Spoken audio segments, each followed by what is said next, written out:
Gamedoctortoronto here. I noticed I haven't posted in a while. It's been quite busy. You know, the bars being back open and my reputation for repairing pinballs and video games in the home market's been increased, so I've been busy there also. But I just drove past a working van and he had a quote in the back of his van, and I had to pull up beside him and tell him like this thing was awesome. Actually, I'm gonna pull up in front of me again so I can read it again.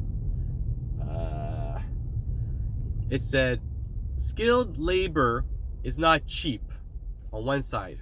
His other door says, cheap labor is not skilled. Beautiful. Freaking priceless. A lot of cheap shit being done out there, and me myself, I go work on a machine and I'm looking at the repairs that were done before. I'm like, what butchery? Like, why would somebody even want to do something like this to something that's a pinball machine? That's a work of art in some sense. But anyways, I got a funny story. I was at a home yesterday doing a repair on a pinball machine. The wife sought me out to repair her husband's machine. And I went there, I quoted her one price, but since I was done quicker than I thought I was going to be, I reduced it. And as I was leaving, she had all this money laid out. And it was more than I asked for, a lot more than I asked for.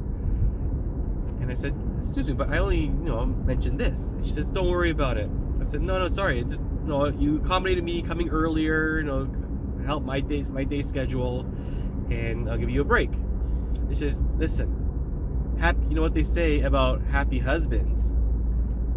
And I said, with all due respect, I don't have one, so I don't really know. Oh yeah, and it was a good time yesterday. And yeah, the husband was really impressed with the work I did to his pinball. Made it look like new, and he was so impressed with the way the ball was flying up and down the playfield. The flippers were flipping the balls around the ramps, up the ramps, like it was no tomorrow, man. It was just a beautiful job I did for him. And I appreciate when people appreciate my work. So that's my rant for today. Stay safe and keep flipping pinball.